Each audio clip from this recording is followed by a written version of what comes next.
আসসালামু আলাইকুম। নতুন একটা রেসিপিতে সবাইকে স্বাগতম। আশা করি সবাই ভালো আছেন। আমিও ভালো আছি আলহামদুলিল্লাহ। চিচিঙ্গা দিয়ে অনেক মজার একটা রেসিপি তৈরি করে দেখাবো। আশা করছি আজকের রেসিপিটা আপনাদের সবার কাছে অনেক ভালো লাগবে। এখানে আমি একটু বড় সাইজের 2টা চিচিঙ্গা নিয়েছি। চিচিঙ্গা কিন্তু অনেকেই খেতে চায় না বিচির জন্য, আর আমার বাচ্চারা মোটেও খেতে চায় না বিচি প্লাস এমনিতে খেতে চায় না। কিন্তু আজকে যেভাবে আপনাদেরকে রেসিপিটা তৈরি করে দেখাবো ওইভাবে কিন্তু বাচ্চারা খুব মজা করে খাবে আর বুঝতেই পারবে না যেটা চিচিঙ্গা।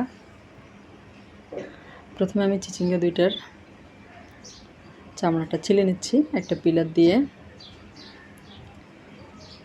আর দেশের বাইরে যে যেখান থেকে আমার ভিডিওটা দেখতে শুরু করেছেন, আশা করব একটা লাইক দিয়ে পুরো রেসিপিটা জুড়ে আমার সাথে থাকবেন। এভাবে আমি 2টা চিচিঙ্গারই চামড়া ছিলে কেটে ধুয়ে নিয়েছি, ভিতরের বীজটা ফেলে দিয়েছি।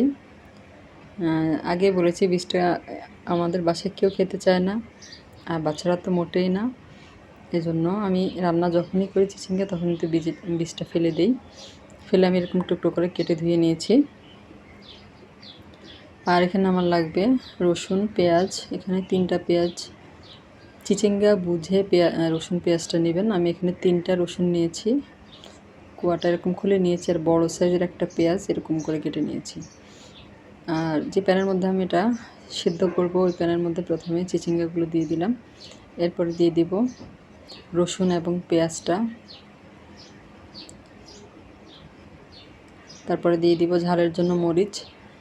এখানে আমি 5-6টা শুকনো মরিচ ব্যবহার করেছি। আমার এই মরিচটা অনেক ঝাল, আর আপনারা চাইলে কাঁচা মরিচটাও ব্যবহার করতে পারেন। ঝালটা আপনাদের পছন্দ অনুযায়ী যে যেমন খাবেন সেই রকম দিয়ে দিবেন। আর এটা কিন্তু চিচিঙ্গাটা কিন্তু রান্না করার পরে মিষ্টি মিষ্টি লাগে, এই জন্য ঝালের পরিমাণটা আপনাদের টেস্ট অনুযায়ী দিবেন। পরিমাণ মতো পানি দিয়ে এটা আমি চুলায় বসিয়ে দিয়েছি, ঢাকনা দিয়ে ঢেকে একেবারে পানিটা শুকিয়ে আসা পর্যন্ত সেদ্ধ করে নিব। অর্থাৎ পানিটাও শুকিয়ে আসবে আর চিচিঙ্গাটাও সেদ্ধ হয়ে যাবে। ঠান্ডা করে নিয়েছি। ঠান্ডা করার পরে আমি ব্লেন্ডারের জারে দিয়ে এটা মিহি পেস্ট তৈরি করে নিব। আপনারা চাইলে এটা পাটায় বেটে নিতে পারেন।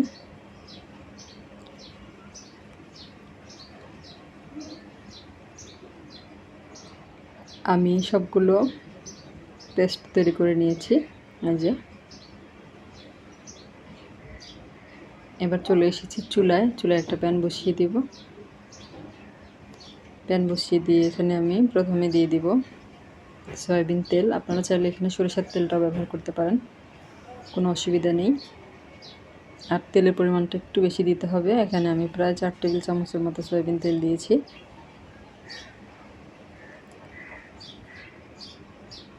তেলটা আমি পুরো প্যানের মধ্যে লাগিয়ে নিব। এরপরে দিয়ে দিলাম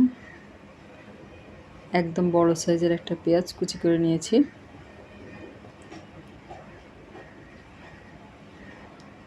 আর রেসিপিটা যদি ভালো লাগে লাইক, কমেন্ট, শেয়ার, সাবস্ক্রাইব করে আমার পাশে থাকবেন।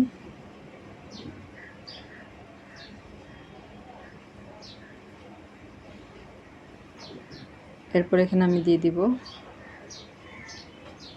কালো জিরা। প্রায় 2 চা চামচের মতো কালো জিরা আমি এখানে দিয়েছি। আর কালো জিরা দিলে কিন্তু অন্যরকম একটা ফ্লেভার আসে আর খেতেও খুবই ভালো লাগে। যারা পছন্দ করেন না তারা স্কিপ করতে পারেন। আর পেঁয়াজটা আমি একটু ব্রাউন করে ভেজে নিয়েছি। আর এই পর্যায়ে দিয়ে দিব আগে থেকে তৈরি পেস্ট করে রাখা চিচিঙ্গা, আর দিয়ে নেড়ে চেড়ে এটা আমি ভেজে নিব।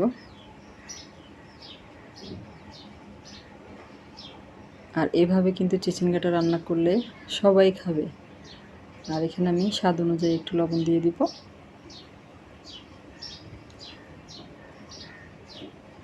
খুবই মজা লাগে গরম ভাতের সাথে এই রেসিপিটা এভাবে করলে অনেক ভালো লাগে। চিচিঙ্গা যে খায় না সেও খাবে। আর বাচ্চাদের জন্য কিন্তু এটা খুবই একটা দারুণ রেসিপি ওদেরকে চিচিঙ্গা খাওয়ানোর জন্য। আপনারা চাইলে এখানে একটু হলুদের গুঁড়া ব্যবহার করতে পারেন, কিন্তু আমি হলুদের গুঁড়া ব্যবহার করব না। আমি এটা এমনিতেই ভাজা করে নিয়েছি। এটা যখন প্যান থেকে উঠে আসবে ভাজতে তখনই বুঝতে পারবেন যে এটা হয়ে গিয়েছে। যেমন এটা প্যান থেকে উঠে এসেছে।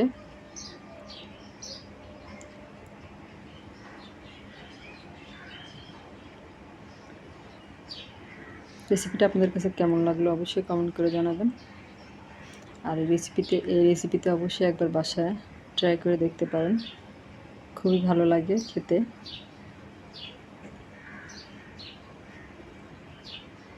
আর যদি ধনেপাতা কুচি থাকে বাসায় তাহলে একটু ধনেপাতা কুচি দিয়ে দিতে পারেন, তাতে করে কিন্তু এটা খেতে আরও বেশি ভালো লাগবে।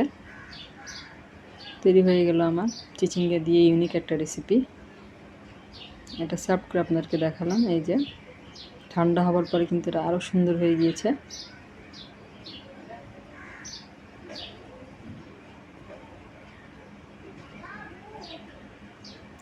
গরম ভাতে আর কিছুই লাগবে না, শুধু এই রেসিপিটা হলেই হবে। সবাই অনেক বেশি ভালো থাকবেন। আজ পর্যন্তই। আল্লাহ হাফেজ।